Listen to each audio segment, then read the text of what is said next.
Good morning. How's everybody's day going so far? Yay, Web Leadership Day. My name is Sam Kapila. I teach responsive web design at Texas State University, and I imagine everybody's in the right room, because there is just one room for all of this. And I'm going to let everybody else on the panel introduce themselves. My name is Anthony Armendariz. I'm a mobile product designer. I'm a partner of FunSize, company that I run with my wife here in Austin, Texas. I'm Sophie Shepard. I'm a designer at HappyCog here in Austin. I'm Phil Coffman. I'm a principal and creative director at a company called Element. We do web and mobile design development. So today we're going to be talking about apps, both responsive, web-related, and native.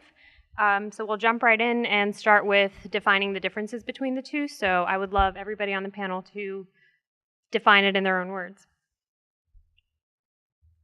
Whoever wants to go first. Do you want to do apps? I'll take responsive. Yeah. Well, for our team, we do 99% of everything we do is a native application. We don't do any development. We only do strategy, user experience, and design. So how I would define native would be how native is the UI and the UI patterns and the user experience across the devices. And most of the companies we're working with have a product or service. It's a digital product that needs to be deployed across a vast ecosystem of experiences, but we almost never are working on the web components of those. And we kind of do the opposite. So we're primarily just websites, and we do everything responsive. So that means that the content is the same on any device, but the CSS is written in a way that it'll work on a phone or a web, in a browser. We do everything. So we'll do responsive sites, we'll do web apps, we'll do native applications. So we kind of dabble in everything there. That's not really a definition, though. How many people know what responsive web design is? Yeah, are there any is? questions? Anyone have? Okay. One person. Few of you. How many people know the difference between a native app versus a web app? Okay, fair amount of people. I think it's also important to touch on the difference between a mobile web app versus responsive. So any thoughts on those differences? Or what exactly sets them apart? Yeah, sure. So, for like a web app may not be responsive. You're going to be using web technologies to actually build the app experience, and it's going to run in browser. But it doesn't have to be responsive. It could just be optimized for a certain form factor like a smartphone, or even a tablet. I mean, mobile is exclusively to smartphone. And but it could be responsive as well, which means obviously it's going to adapt based on your screen size all the way from smartphone up to desktop. But if it's purely responsive, then it kind of follows. It has to be flexible, and it has to use media queries to serve up a different layout based on the screen size. I'd say the mobile app is designed specifically for a mobile device, whereas a responsive site is designed with everything in mind, so it'll fit on any screen size. A much more concise way to say. She's very elegant. I think both definitions were great. And what are some characteristics of, I guess let's start with responsive, that are important to think about when you're developing responsive web apps? A responsive web app, specifically? Well, I mean, I think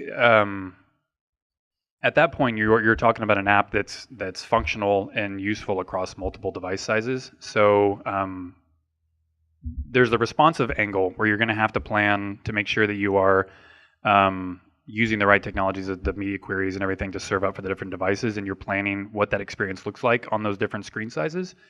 But then you're possibly having to factor in the functionality of the app itself and figuring out what features may get presented differently across those different screen sizes. Something that's going to be an app that functions on a desktop, you're going to have a lot more real estate, obviously, to be able to bring up features and expose more features, whereas you go all the way down to smartphone, it doesn't necessarily have to be a subset of those features, but you're only going to be able to show so many different types of buttons or toggles or switches or whatever that app may be doing, the functionality, and you're going to have to use a lot more techniques like off canvas or hidden navigation or different techniques to expose those controls. But you also, there may be a case where you have to hide certain functionality just because the form factor itself just doesn't offer a great experience. For, say things like, maps and charts can be problematic on a small screen size. So maybe that's a subset of a feature that you would have for desktop. So that's kind of a multi-answer, I guess. Sophie, anything you want to add? I'd say some benefits of doing it responsively is that if you need to update it, you can do it once and it'll go across all screen sizes. And also you don't need to deal with any app store things, so it can change more often. And then what are some characteristics for the mobile native app? Anthony, do you want to start with that? Well, I mean, we all use these platforms, and people like myself use multiple platforms. I use a Windows phone, I use an Android phone, I use an iOS device, and I think the big thing there is making it feel native to the expectations of what that user expects an application on that platform to look like. Some people don't care as much as others, but the goal being to leverage the user experiences, transitions, interactions, the aesthetics of what something looks like there, And so those lines are getting to be a little bit blurred, but when we talk about native products, and we're thinking mostly in terms of how it looks and behaves, not necessarily the code, because every day we're working on things that are coded natively or coded with HTML and presented in a wrapper for the native device. But we almost never really know the difference because we're not looking at the code at all. So we're just kind of creating something that's meant to function a certain way on that platform, whether that's a phone or a TV application or something like that, which is a whole other spectrum of kinds of things that are going to open up soon. Designing and developing applications for transitional devices like a TV. Or Google Glasses. Or Google Glasses. Do you have a lot of people that come to you and they're not sure if they need a responsive version of the site versus a app? No, none at all. Never. Absolutely never. The people that come to us are product companies that have a digital product that are looking to ship or continue to ship a digital product. To us, it's a very different skill set. Responsive is web design. Applications is product design. And I think while there are some similarities in the way a designer is going to approach the design process or, work with the client or the client partner or the team, inherently, in my opinion, two completely different types of designer. We do have that situation with us because we offer both. So we have a client that we worked on the front-end design, UX, and development for, essentially it's like Pinterest, but for beauty products. And so it has a similar layout from the website where you've got a grid structure, you're able to create collections, and there's a social angle and all that. And they're currently talking to us about, okay, we've planned for it to work on a mobile device where you're not going to be hindered. It's not optimized for the screen. You can zoom in, you can touch things.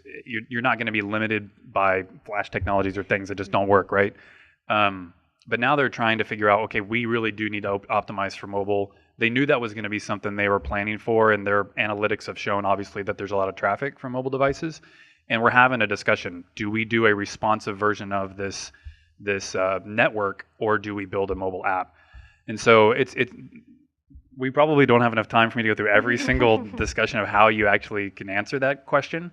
There's a business model you got to look at. There is the overhead cost of developing between the two.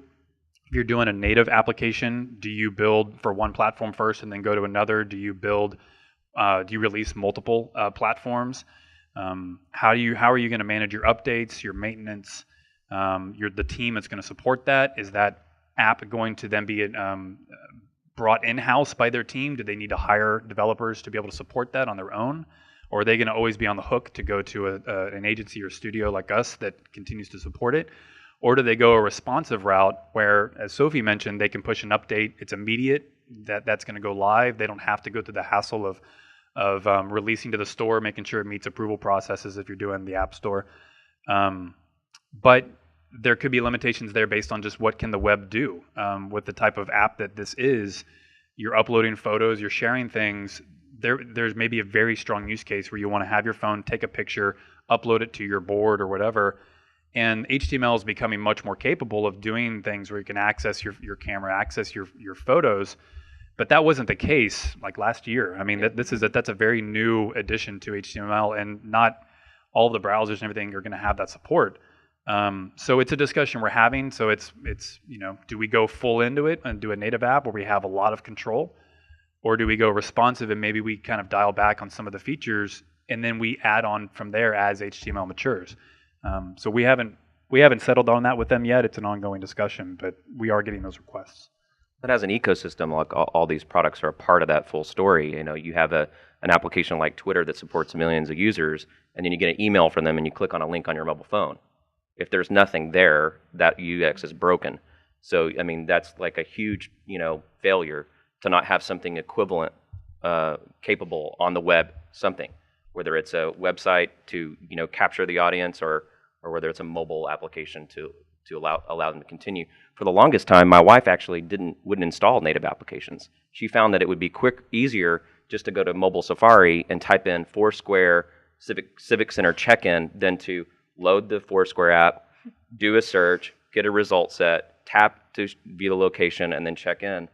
And so I still know people that, work that way. Well, and you raise a really good point. I know Luke, I don't know his last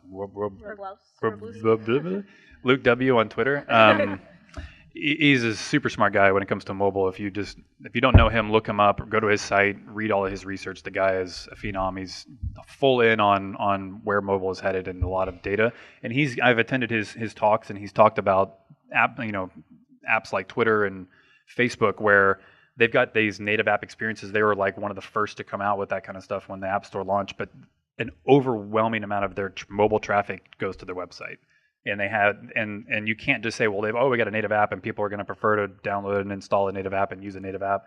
Yeah. Your wife was the other use case in that. And there's just a lot of people, the traffic, the numbers point that a web experience is still the prime way that a lot of people are interacting with those networks on a mobile device. And you have to be able to serve up something that is going to be a good experience for that. You can't just, a shrunk down website. It works, but it's not great. I read yesterday that LinkedIn, 70% of their traffic comes from emails that they send to their users. So they have a very robust mobile website for that reason. Yeah, they have to. What's funny about a lot of emails. Yeah, they do send. What's funny about those user experiences, though, is they ask you, like, do you want to view this? Like, you click on it, like, do you want to view this? No, I don't want to view this. Both of what all three of you were talking about made me think about timelines in developing this. Is there a big difference, would you say? Or yes. Yes. Which one takes longer?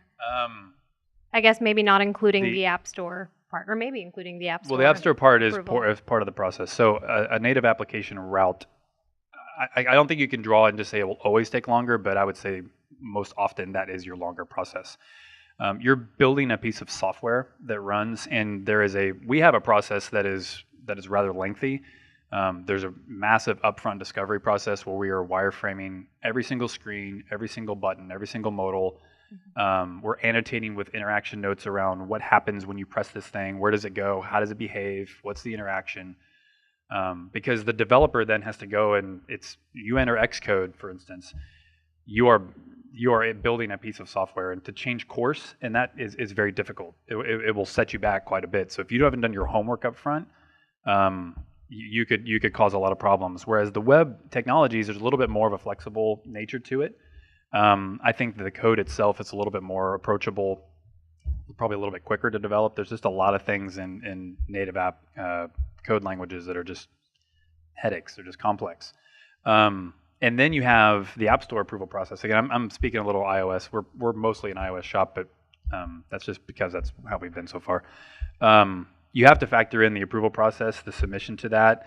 We've had apps that there really should be no reason it gets rejected, but it got rejected for some asinine reason. And you have to go through and talk to the representative. Then you get a different representative who eventually approves your app, and you're like, that's stupid. That shouldn't have happened. You plan for it, but you never know if it will happen, and you have to account for that. The other thing is a lot of these businesses don't have their developer accounts set up, and there's a lengthy process for them to get their business documents uploaded, approved by Apple. That could take a month to get that, for them to even have a developer account that you can publish to if it's going to be in their name. So even if you were to develop it a lot faster, you're stuck with that kind of just paperwork that is involved. Resourcing is a big issue too. When I worked at Evernote, it took Evernote a year or a little more than a year to find one capable Android developer. So that was a whole year that they weren't shipping an Android product. So I mean, there's big considerations like that too, but also there's some products where it makes sense to design one core product that has like a baseline sort of UX, but maybe a separate set of assets that can accommodate an appropriate UX on an iOS device or an Android device. But resources and the kind of things that we're exposed to are usually the number one factor, and people make limited to doing what they can with what they have, and against the constant need to push product out the door. The App Store thing is really interesting too. Like I've seen Apple step in and say, no, we're not going to let you release this product unless you change your design to work the way we want it to.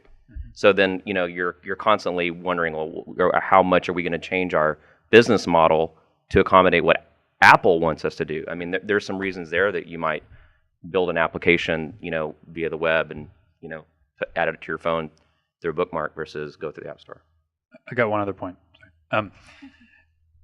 The great thing about the web is you can create something, you can publish it, it's live, you need to make an edit, you jump into your code editor, you make a quick change, you publish it, that edit's there. With responsive, you don't have to necessarily get everything perfect. You can get it launched and get it up and then continue to fix.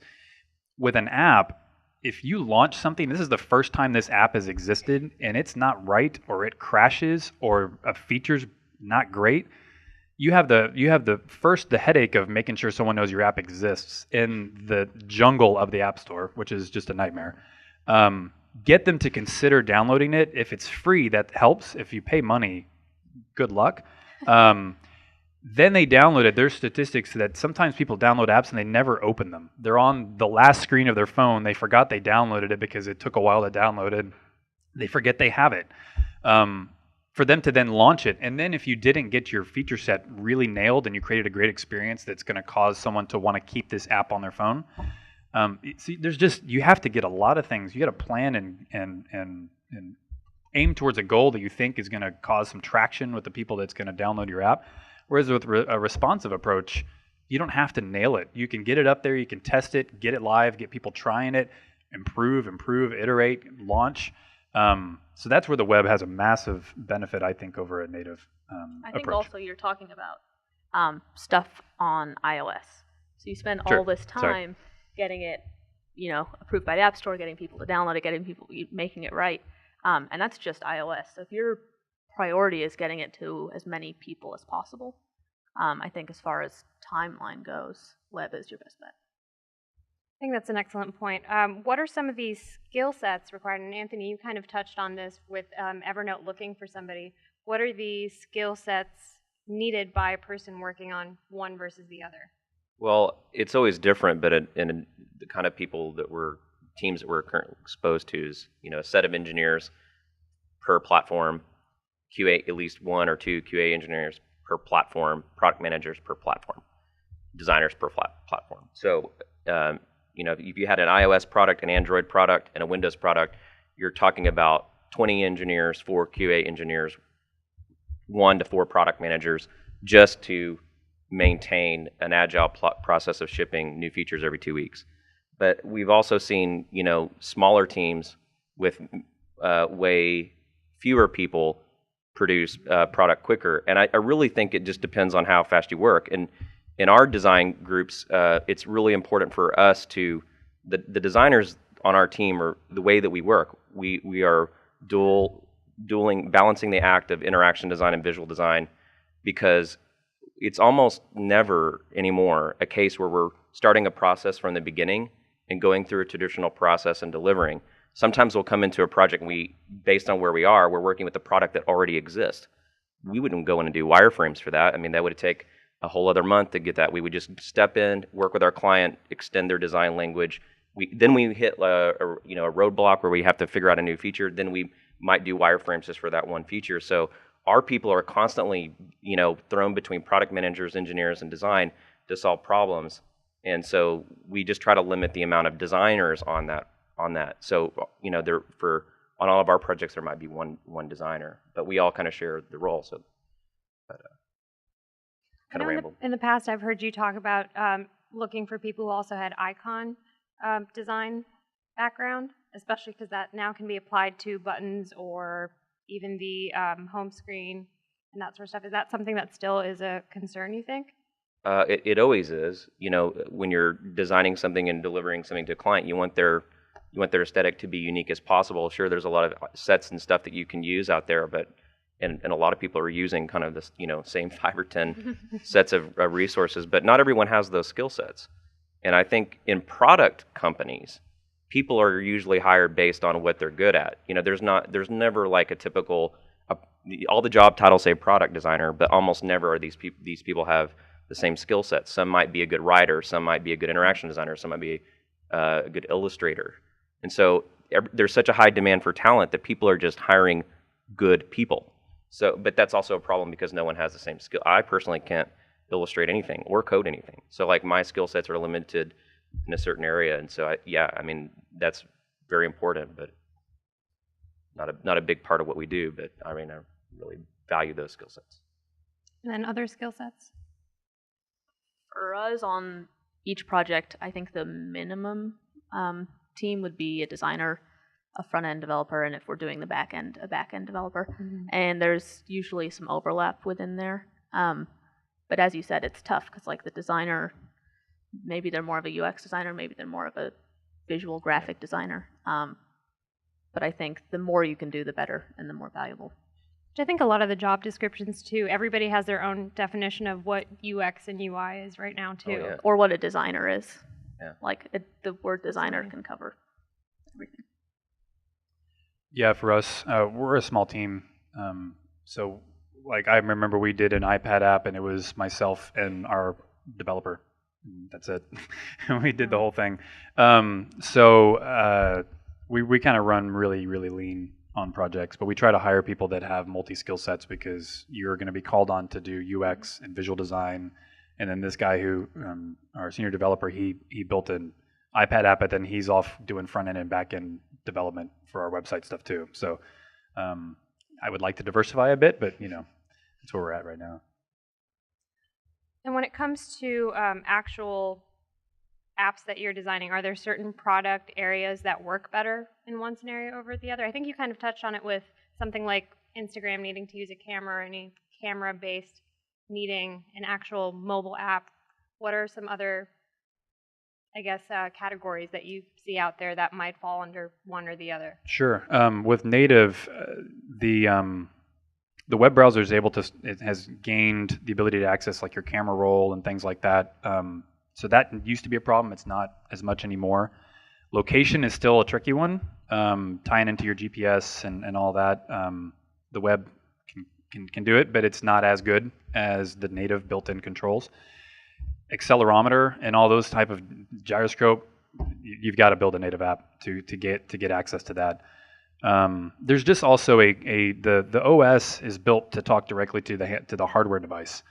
And there's just that marriage right there is just so tight that there's a performance and fluidity that it's really hard to match that when you're running a browser experience.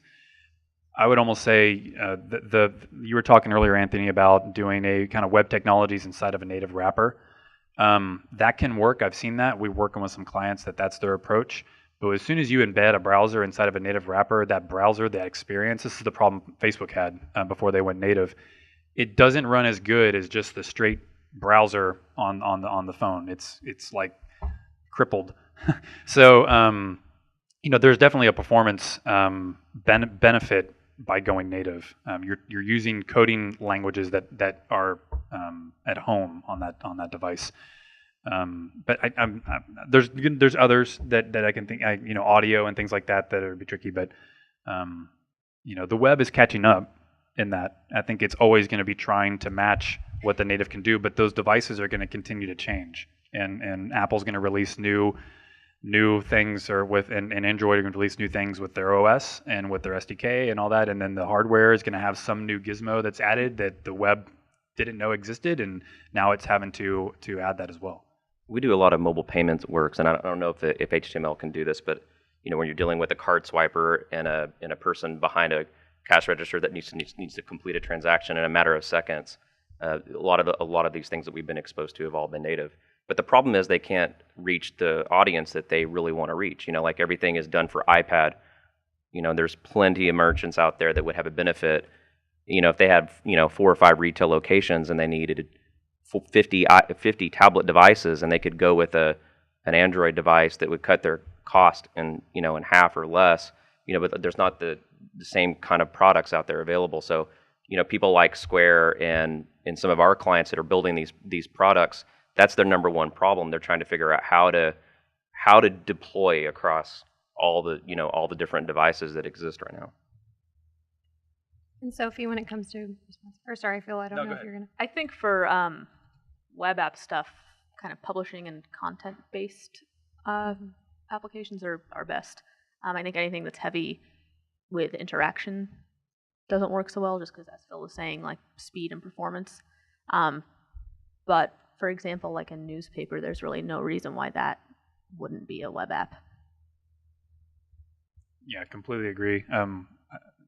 Another thing to think about is the web needs a internet connection for it to even function as an app. If you don't have an internet connection, your app doesn't exist. You could at least have some sort of offline capability with a native app. Even if it needs a internet connection to do some things, the app would still run. We've built some apps that require offline access to get the data, because the use cases where I'm in an airplane or I'm out in the field somewhere, those type of decisions will just rule out one or the other. So you always have to look at what are you building. I mean, that's your first question. Exactly. Yeah. I would imagine that you guys run across this quite often. Someone that is just on the bandwagon thinking they need an application, and maybe they're in the publishing space. If you really think about it, like, do you need an application for every single newspaper that exists out there? Like, do you really want all that stuff on your phone? Like, wouldn't you rather just search for it in a browser? And like, there's things like that too. I think a lot of people are just sort of riding one wave or the other, and they misunderstand what their users are actually really want to have. I think that understanding the user's part is really important. You have to look at, I know when I'm looking any news article up, Google is my first place to go. And I'm not using the Google app for this. I'm using google.com. I'll open up Safari and then find that article. And I can't imagine downloading the app first, sometimes even having a paywall that you have to go through, and then dealing with all of that when I can just look it up and hopefully get to it if it doesn't ask me to download the mobile app on top of the mobile website. Another point that I think is important to talk about is I think we're starting to see some hybrids here or there that might, and the example that comes to mind, because I've heard a couple of people talk about this a lot in the last month or so, was the Obama 2012 campaign. And a lot of what they did for that app, there are built-in features there, but when it goes to something like Donate, they would then contact the actual responsive version of the site and then have people walk through it that way, or the other way around. Now I'm starting to mix it up. There were just so many components to it, but they were from the app then actually pulling a built-in browser for you to use whatever you needed to do at that point. Are you seeing other examples of this? Is there a downfall of this? I didn't have that app specifically. But there are instances we've done where we've built sections of the app that are web-based and sections of the app that are native-based. And the use cases were like a web view that you wanted to be able to update that content on the fly without having to push an update. So like terms of service, privacy policy, you can skin it to make it look exactly like the app so the user doesn't know that they're looking at a web view. But you can publish that and make updates on the web, and your app, you don't have to push a new app to the store. So we'll do some things, and that's kind of people think hybrid app, they may be thinking kind of like the major areas of an app that's web-based, but you don't have to think of just a web experience in a wrapper. You can piecemeal parts of the experience. There's been other other instances where we had to build, there was kind of a layout thing that was just a lot faster to build with using HTML and CSS in a browser window, and so we went that route. To do it with natively it didn't make sense. It wasn't necessary, and it saved us time, and there's no discernible difference for the user. So you'll make some of those calls sometime to look at the budget and look at the timeline and say, we can actually save here by maybe using web technologies, and you kind of piece it together. And with that, you can use web technologies that don't need to tie to a internet connection. So this was basically using a browser as a layout engine and using browser technologies as a ways to serve up content that lived on the device. So that's another way you can use both technologies together. Are there other hybrids that you've seen? Or maybe, I know, I didn't even realize Instagram was one of those where I know their timeline or their notifications was web-based until I got a 504 one day, and I was like, oh, okay. I had it without CSS once. It's like, oh, interesting. Had that happen too. Do you think one is necessarily better than the other, or do you think hybrids are the solution? I think with all of this stuff, as we said before, it really depends on what the app does, what the priority of how often you need to update it is, how people are interacting with it.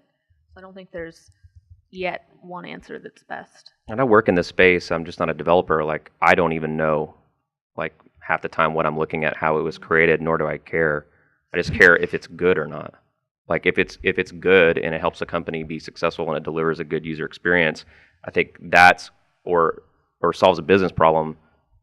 That's why you would pick to do one of these, or you're in an industry that basically demands you got to do one or the other. But I think that really looking, for me, the way I see it is that the important part is making sure that you're using the right technologies and the right design solutions to address all of these things for the total service that your company is offering. So it kind of just comes all down to strategy. Yeah. I don't really have a preference per se. I'm also non-discriminative. Like, it's real, like, all the platforms make a difference to me. I really love how the Windows platform is HTML and JavaScript. I really love how it's enabled people that weren't mobile developers to be able to step in and automatically contribute to writing native applications with language that they understand. And it definitely it's a hard landscape right now to hire people. So I could see some advantages in using web technologies just to be able to get more collaboration from people that understand as simpler languages. But on the design side, it almost never affects what we're designing. I mean, we have to understand what they're doing. In some cases, it might change transitions or the way we'd represent a button, but it almost never makes a difference to changing the way one of our products is going to end up looking like on the app side of things. Anything else? One last question I want to ask before I open it up to everybody else is, what are some of the apps that are standing out right now, web or native, that are great examples of where the future of app design in either form can go? I really like what some of the guys, if you heard of an agency called Rally Interactive, I think they're based in Utah. What's interesting about them is they are doing experiences that are both web and mobile. If you go and look at any of the National Geographic apps on the App Store, one that came out was a City Guides app, and then prior to that there was a National Parks app.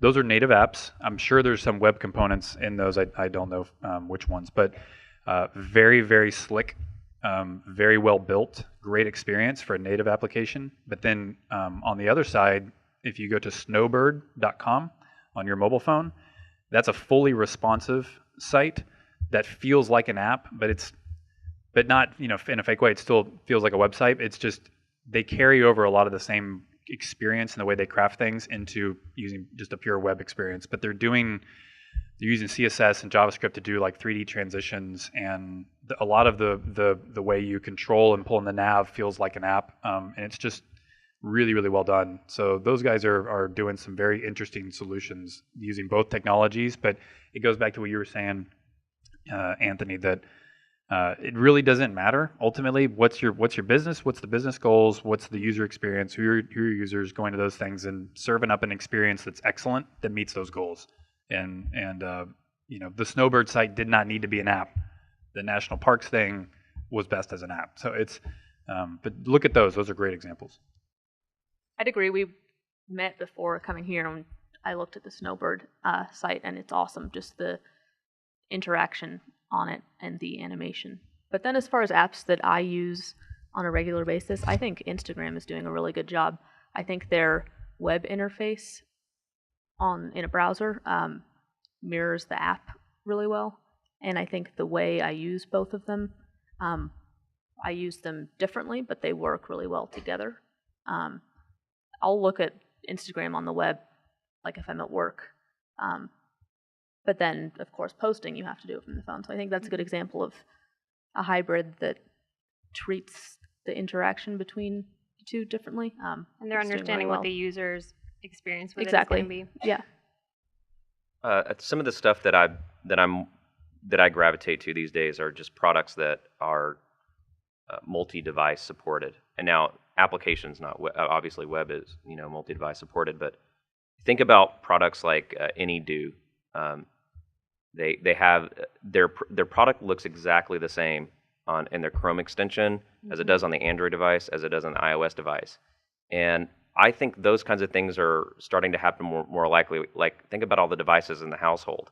Like I have 4 or 5 mobile devices, 2 tablet devices, 2 televisions, an Apple TV, a Google TV. Like, I make decisions on what I use based on, does this product have an equal experience on all of these platforms?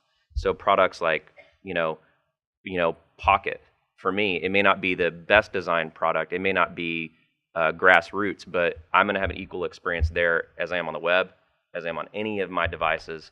And that's one of the reasons why I chose to use RDO over Spotify, not because I think RDO is a better product, but because I can have a consistent experience on every device. I think that's an excellent point, and AnyDo is one that I know I'm definitely in love with, because when I'm on Chrome, it builds into Gmail, and you can push emails into your checklist, and then there it is on your phone. You can record your tasks by voice, and I just love how they have it all figured out. One that somebody pointed out to me, I think Rick, you pointed out the other day, forecast.io. I just thought it was the website on the desktop and thought they probably had a separate app, downloaded it 2 days ago, added it to the home screen because they ask you to do that immediately when you go to the site on Safari, iOS, but it doesn't work in Chrome. Doesn't work in Chrome. Good to know. Failure.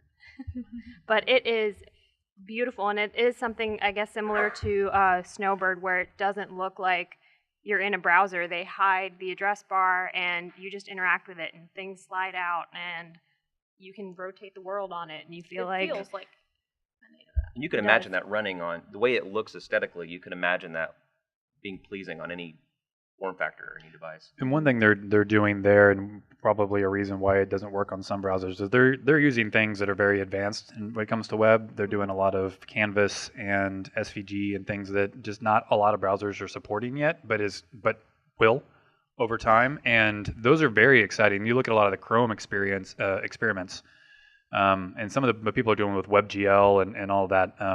There are things that feels like the days of Flash back in the when it was Flash was king. But there are some things that are just that feel and run like a native application. They're very smooth, high fidelity, a great experience. And you're starting that Forecast is using some of those things. And the more that people start adopting those things and learning those technologies, and the more browser support you get, that's when the web really starts taking off, I think, and able to mirror a lot of that performance and that experience that the native apps just still have a leg up. Smoothness and those little, you look on Forecast and the little like turning little propellers for like the wind. It's just like, that's so cool. And the little clouds like animate, and it's so smooth and it's sharp on the Retina display and all that. That's a great example. So now, any questions for anyone? Do you want to go first?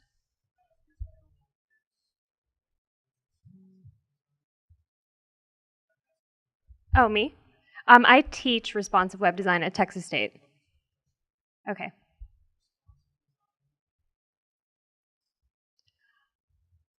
Media queries.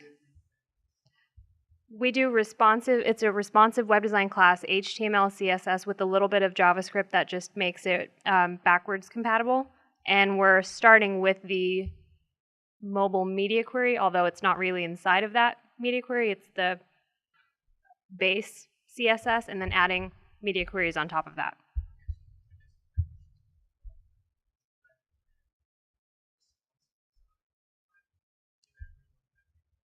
Mm-hmm.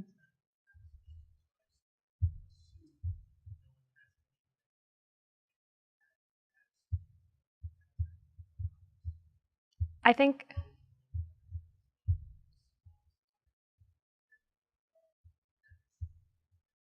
I fall under that second category.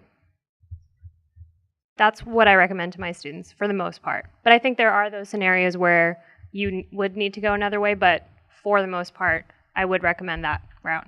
I agree with that. We just recently worked with a local product company where we wanted to deploy a mobile-first solution for doing Android, iOS, web application. But after doing our discovery, we realized that this whole product wouldn't even attract beta users unless they started with a fully functional web application, because it required that it's basically like a Snap guide or something like that, where people are creating content and they're pulling in huge images, retina images, and writing content and stuff like that. So in that case, we went the other way. I mean, it doesn't matter what any of us think. Like if this thing is broken or doesn't work, then it just doesn't work. I agree. I think that the priority with anything is getting it in front of the most amount of people, and not having things that people can't access. So if you're designing mobile first, people on a desktop can see it. It might not be ideal, but they can still access it. And anything on top of that is extra. So I would agree with what Sam said. And I think some people think that falls under the category of design for the lowest common denominator, but I don't think that it does. I think you just have to plan really well, strategically, about what's worth fighting for and what isn't worth fighting for. I think, I can't remember who it was, but somebody spoke at HTML5 TX earlier this year. Might have been Kyle Simpson, and he kind of put everybody through a therapy session and said, your website will still work if rounded corners in CSS3 don't. It's okay. That's not a make or break. So everybody breathe, everybody get over it, move on. And I thought that was a really nice therapy session where it does kind of teach you what things are worth fighting for, and then find ways to make them work that it is going to work for more people, and then let go of whatever isn't as important, like rounded corners perhaps, or maybe you really do care about rounded corners. Just, I think it depends. Other questions?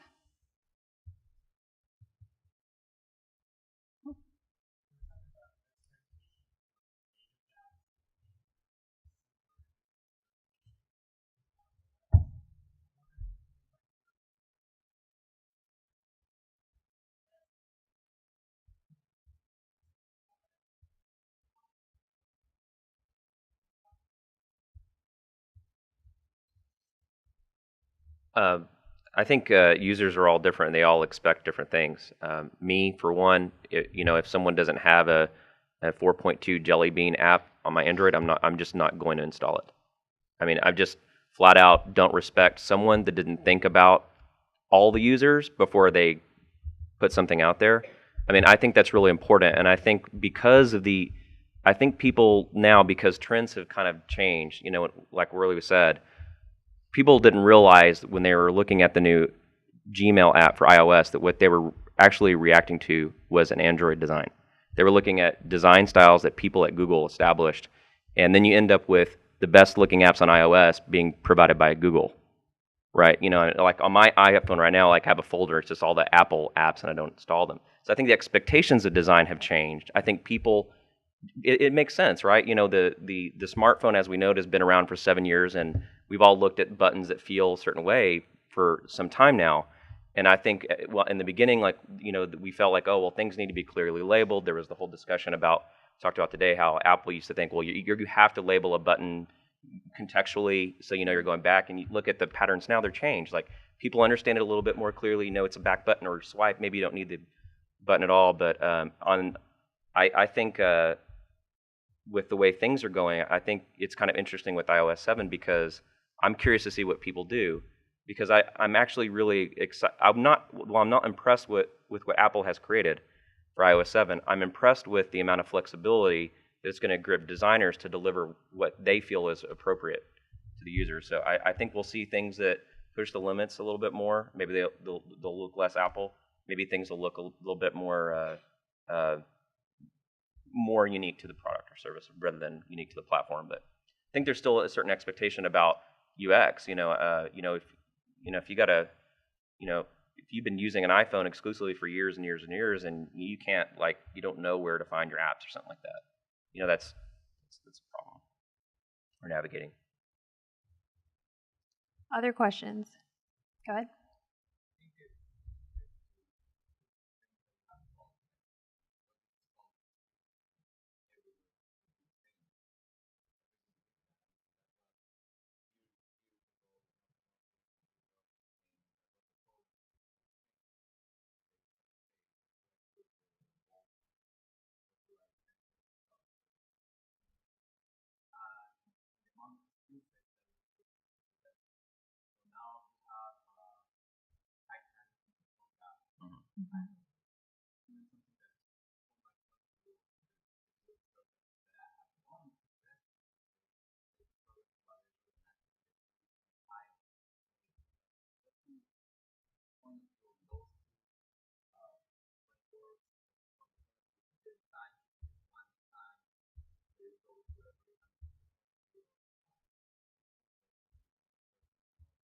Is that a question for me or for you guys? Want to? I have an opinion on that. You guys. You can go ahead and then I'll follow. Well, again, I'm all about what's best. There's an enterprise client that we work with that typically employs a native mindset for its applications, but they wanted to release a product in a very short amount of time frame that they weren't sure how long they were gonna support it in the long run. And it just so happens that the skill set of the team that they had would all felt extremely comfortable in the PhoneGap world. So within a 4-week time, we released an iPhone and an Android app. To a company that has millions of users.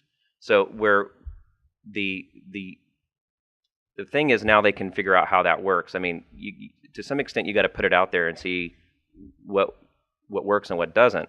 You could spend a whole year developing a native app and then put it out there to user and find that your user doesn't even want this product, or that they're going to use it in a different way. So I think it's good when you're not sure, or you want to just cast a wide net and you want to test some theories or hypotheses and see what's going to work.